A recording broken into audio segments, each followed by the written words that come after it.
ये क्लिप माँ के साथ शॉपिंग डे का है, शादी के बाद पहला। और माँ ने ये रिकॉर्ड इसलिए किया था कि मुझे तुम आज भी वैसी ही लग रही हो जैसे मुझे तुम शादी से पहले लगती थी। तो ये एक बड़ा ही कॉम्प्लीमेंट होता है, तो ये एक तसल्ली और खुशी थी उनके साथ।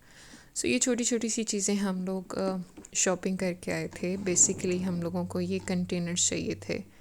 बिल्कुल एक्यूरेट वैसे तो नहीं मिले साइज़ में, और बट काम चलाने के लिए काफ़ी बेहतर है, क्योंकि मेरे जाने के बाद कुछ चीज़ें जो छोटे मोटे काम मैं करती थी मेंटेनेंस के, वो चीज़ें थोड़ी सी मुझे लगा कि मुझे मेरी कमी वहाँ महसूस हुई। तो मैंने सोचा कि मैं चूँकि आई हूँ दोबारा से माँ के पास रहने, तो मैं वो चीज़ें दोबारा से सेट करके जाऊँगी। तो बस बेटियों का और माँओं का ये अजीब सा एक रिश्ता डिवाइडेड सा रह जाता है। खैर, बहुत अच्छा लगा, बहुत मज़ेदार शॉपिंग रही, क्योंकि पहले हम लोग शादी की शॉपिंग करते रहे, लेकिन अब बस बिल्कुल फ्री हैंड होकर मुझे कुछ सर्दियों के कपड़े चाहिए थे, मैंने वो लिए। और कुछ छोटी मोटी चीज़ें जो मैं से पसंद आती गई, मुझे अपने नए किचन के लिए कुछ ये ग्लास बाउल्स चाहिए थे, मैंने वो लिए।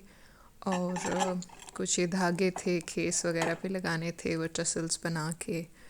ये कुकिंग स्पून चाहिए था मुझे, और ये एक लग्जरी आइटम मैंने लिया था यानी कि मैंने अपने ब्रेड के लिए लिया था, कि मुझे ब्रेड ऐसे खुली बड़ी अच्छी नहीं लगती, तो उसके लिए कि डिसेंट सी मेरे पास कोई चीज़ होनी चाहिए। सो अगर आप अवन पे रखें इसको तो भी अच्छी लगेगी।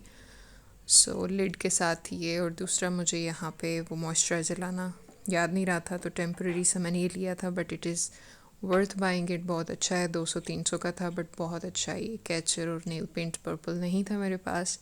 सो देन फटाफट मैंने ये कंटेनर्स निकाले, और जो भी सारा मेस्ड अप हो चुका हुआ था मंथली ग्रॉसरीज, उसको मैंने अम्मी को ठीक करके दिया। तो माँओं को फिर ज़रूरत पड़ती है इस एज में, जिस तरह से वो 3x पे पूरी ज़िंदगी अपनी गुजारती हैं, आपके हर काम करती हैं। और मेरी माँ तो वर्किंग लेडी होने के साथ साथ पूरी तरह उन्होंने घर को भी तवज्जो दी, और हमें भी कभी ऐसे नहीं लगा कि हम कभी भी उनकी जॉब की वजह से या उनकी थकावट की वजह से निगलेक्ट हुए, कभी भी ऐसा नहीं हुआ। तो बस अभी थोड़ा सा मुझे एक डिफरेंट महसूस हुआ घर वापस आकर, लेकिन अल्हम्दुलिल्लाह बहुत ही मज़ेदार ये एक वीक गुज़रा मेरा। और ये घर जो हमेशा आपका है और हमेशा आपका ही रहेगा। तो मायका बस उसी को कहते हैं जो हमेशा आपके लिए पीछे बैकबोन की तरह खड़ा रहे। तो शदीद सर्दियां हैं, खूबसूरत सी धुंध। पिछले साल भी मैंने रिकॉर्ड की थी और इस साल भी रिकॉर्ड कर रही हूँ, और अल्लाह का शुक्र है कि हर नेमत से अल्लाह ताला ने नवाजा।